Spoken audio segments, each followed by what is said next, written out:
Baik, Ibu Bapak sekalian, kita masih punya cukup banyak waktu untuk berdiskusi, tanya jawab, ataupun mungkin mendapatkan insight-insight lainnya berdasarkan perspektif Ibu Bapak sekalian agar menambahkan hazanah keilmuan kita pada pagi hari ini. Baik, untuk sesi yang pertama ini sudah raise hand sepertinya Prof. Ali Sauka. Kami persilakan Prof. Ali. Bismillahirrahmanirrahim. Assalamualaikum warahmatullahi wabarakatuh. Waalaikumsalam Waalaikumsalam warahmatullahi warahmatullahi wabarakatuh. wabarakatuh. Pak Dr. Agus, saya merasa sangat beruntung ya.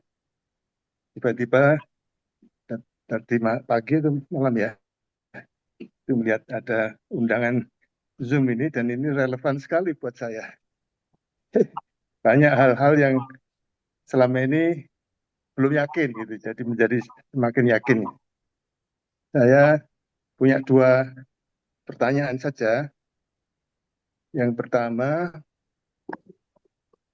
saya pernah diingatkan dalam kaitannya dengan kebiasaan saya puasa sunat, biasa sunnah ya. Saya biasanya tidak mempedulikan apakah saya sedang safar atau tidak. Jadi justru saya merasa ini dalam hati saya sendiri ya, bahwa dengan safar pas saya harus, bukan saya harus ya, saya gilirannya melakukan puasa sunnah itu saya merasa malah banyak manfaatnya sholat melakukan puasa sunnah dalam perjalanan karena tidak mikir makan segala macam.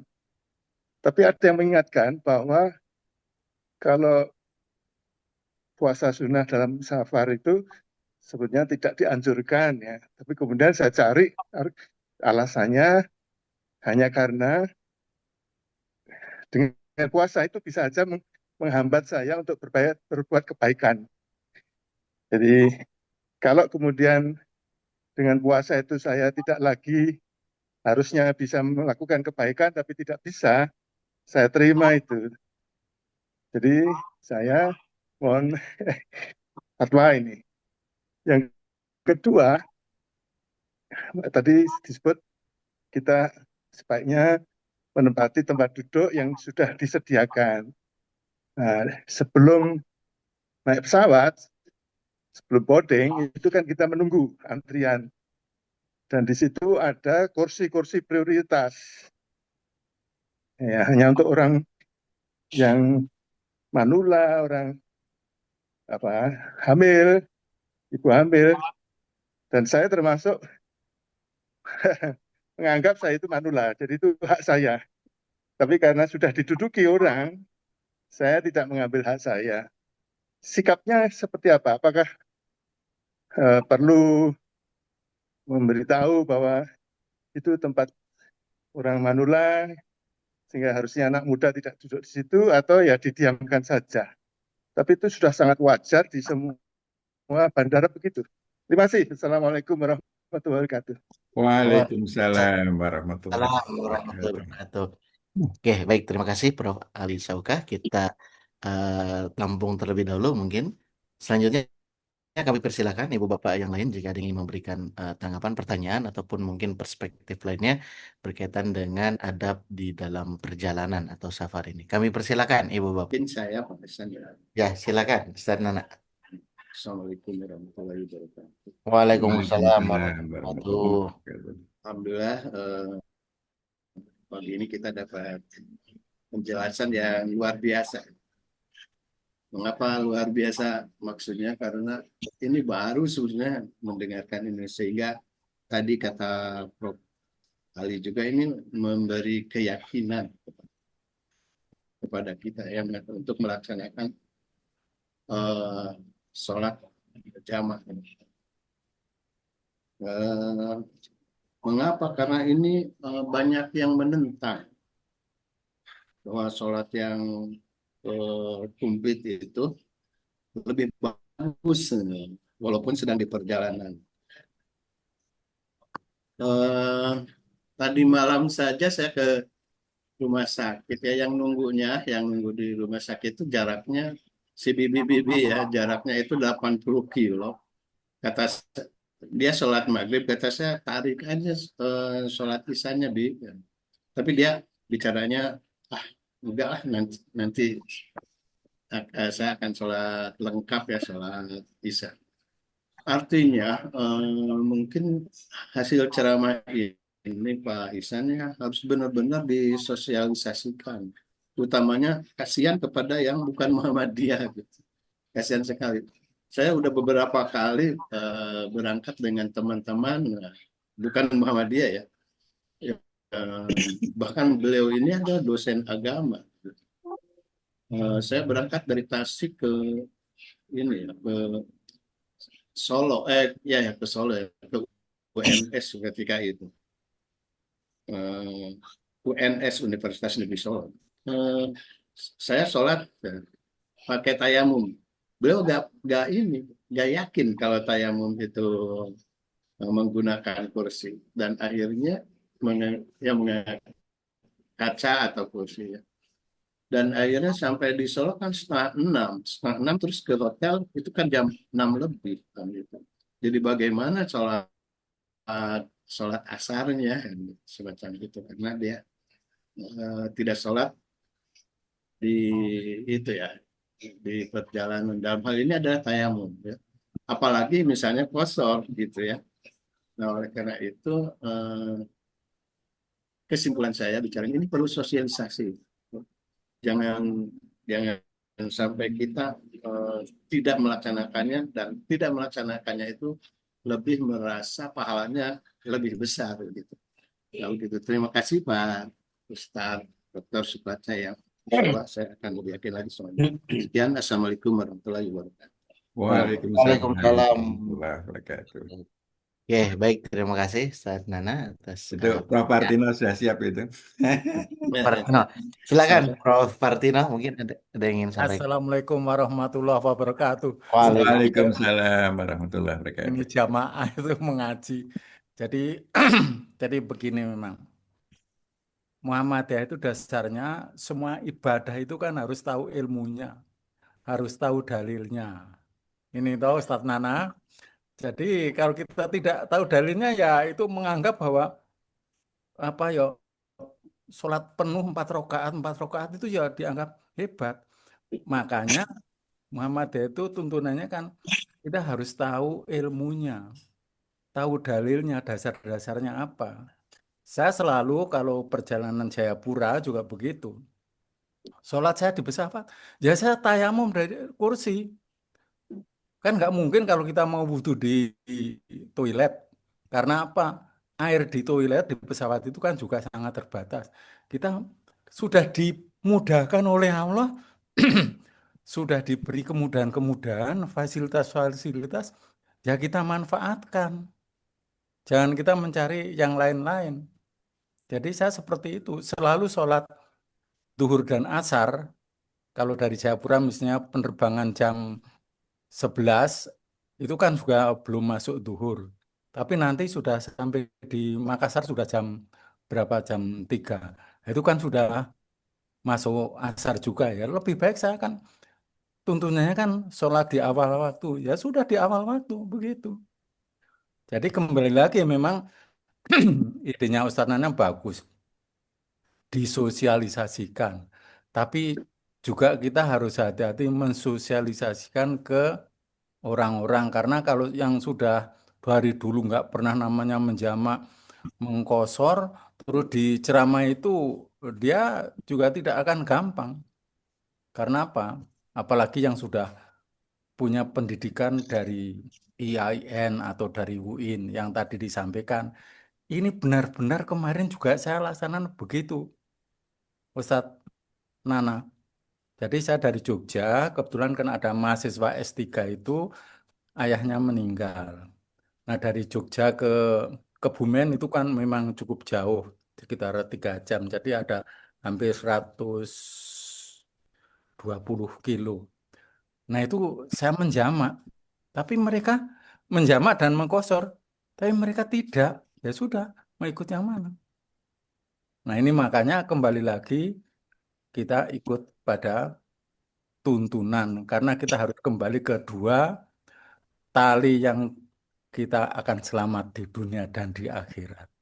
Jadi kembali lagi dasarnya kita harus mempunyai ilmu. Begitu Mas Iwan dan Mas Dokter, Pak Ustadz Nana sama Prof. Ali Sauka. Hormat. Assalamualaikum warahmatullahi wabarakatuh. Waalaikumsalam Waalaikumsalam warahmatullahi warahmatullahi wabarakatuh. Terima kasih, wabarakatuh. Prof. Oke, baik, terima kasih Prof. Partino dan tadi para penanggap di sesi yang pertama. Mungkin saya berikan kesempatan kepada Ustadz Agus mungkin untuk memberikan tanggapan terlebih dahulu sebelum nanti kita lanjutkan kepada peserta yang lainnya. Silakan, Ustadz Agus. Ya, baik. Terima kasih atas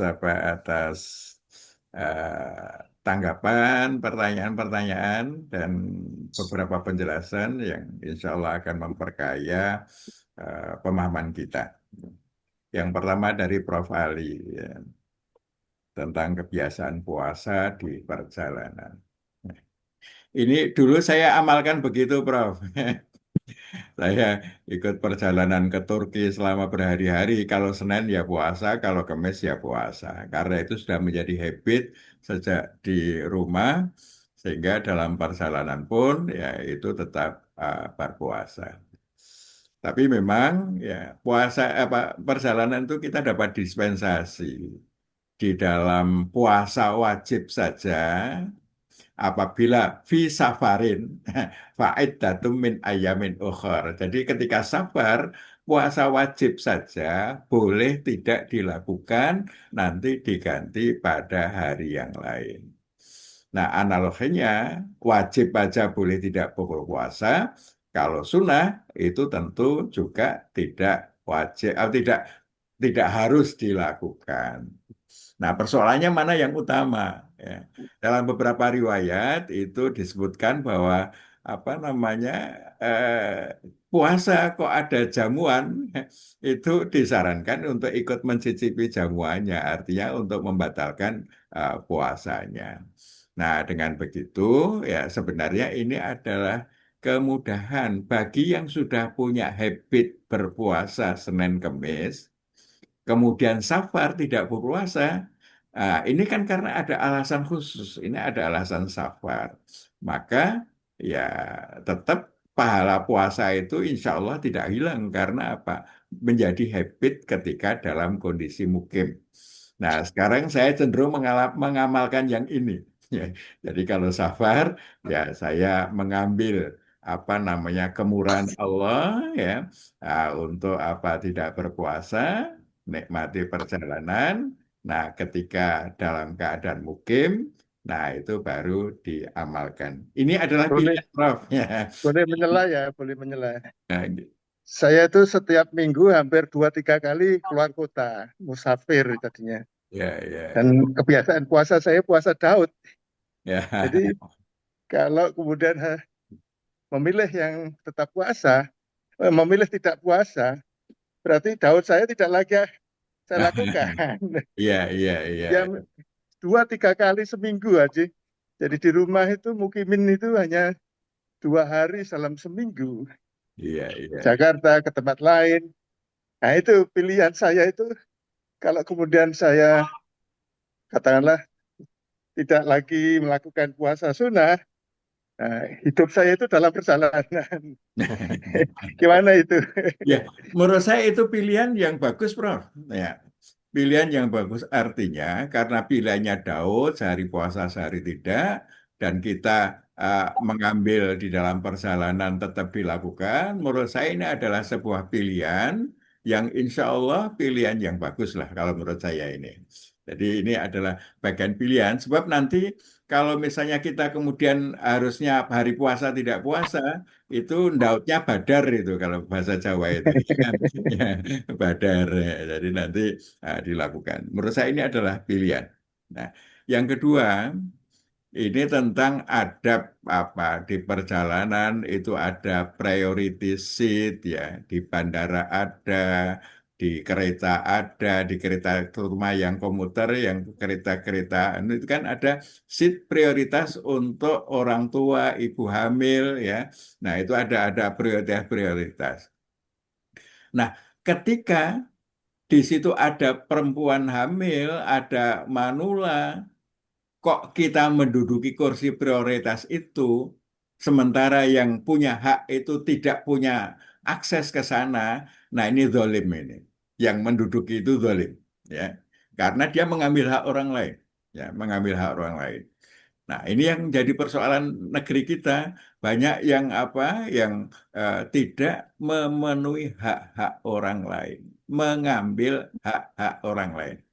Jadi menduduki anak muda, menduduki kursi prioritas, padahal ada yang punya hak itu, maka dia adalah orang yang zalim menurut saya. Ya. Nah, ini edukasi yang kita perlu lakukan. Ya. Bagaimana kita, ya, kalau kita tidak punya hak untuk priority, ya jangan mengambil priority. Tetapi kalau kita punya hak digunakan orang lain, ya kita bisa minta tolonglah kepada petugas ya. Ini yang duduk kok yang tidak punya hak, sehingga kita terbebas dari dari pertengkaran dengan anak-anak muda yang suka bertengkar ya. Jadi itu bagian dari hak-hak orang lain yang kita harus hormati. Nah, maka termasuk ada perjalanan kita tidak boleh mengambil hak orang lain. Termasuk misalnya lampu merah diterabas, ya. Itu mengambil hak orang lain, hak pengguna jalan yang pas hijau. Ya. Ini bisa menjadi masalah, ya, bisa menimbulkan kecelakaan. Itu mengambil hak orang lain. Ya. Juga mengambil jalur orang lain itu juga mengambil hak. Nah, ini secara adab kita mesti jaga. Kemudian yang dari Ustadz Nana ya, banyak yang menentang itulah pemahaman keagamaan itu banyak ikhtilaf. Artinya banyak yang memahami dengan cara yang berbeda. Menurut saya kalau itu paham ya kita hormatilah. Mereka memilih mengambil tamam karena dia menggunakan mazhab Syafi'i minimal 80 kilo misalnya. Nah, dia hanya pergi 40 kilo enggak ya sudah. Itu hak mereka memahami sesuai dengan pemahaman pengetahuannya. Nah, maka sesuai dengan yang disampaikan Prof. Partino, harus punya ilmunya. Jadi kalau dia tidak melakukan jamak karena ilmunya menunjukkan harus 80 kilo, ya sudahlah itu paham Anda, silahkan. Ini bagian dari menghormati paham orang. Ya. Tetapi kita di Muhammadiyah, ya, itu pahamnya kalau sudah keluar safar, itu adabnya, tata caranya sholat ya dijamak. Perkara orang belum belum melakukan itu urusan orang. Kewajiban kita menjelaskan paham kita. Mereka yang menolak ya sudah nggak apa-apa. Jadi Ustaz Nana kalau misalnya sudah ini kenapa nggak jamak? Udah saya nggak jamak, saya menggunakan cara saya sendiri karena pahamnya begitu, ya sudah kita menghormati, ya kita menghormati. Nah termasuk kalau misalnya di dalam perjalanan itu harus tetap wudhunya pakai air ya, di pesawat juga harus pakai air, nggak mau tayamum, nah kita hormati. Tapi bagi Muhammadiyah ya, ini tayamum juga sah, ya, pakai apa yang ada di jok pesawat itu juga bisa tayamum. Ya. Saya ada beberapa kali perjalanan dengan Buya Syafi'i Ma'arif di pesawat. Beliau sangat menjaga awal waktu. Jadi kalau awal waktu ya segera sholat. Maka begitu naik itu belum masuk zuhur, kemudian begitu naik itu zuhur, udah beliau sholat.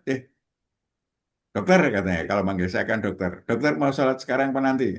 Sekarang ya. Saya makmum dok. Saya makmum Prof. Pak Buya Syafi'i ya. Oke, sudah kita sholat berdua karena jajar gitu ya. Saya makmum, beliau imam. Begitu masuk waktu sholat langsung tayamum, kemudian sholat jamak Itu amaliah dari apa tokoh-tokoh panutan kita.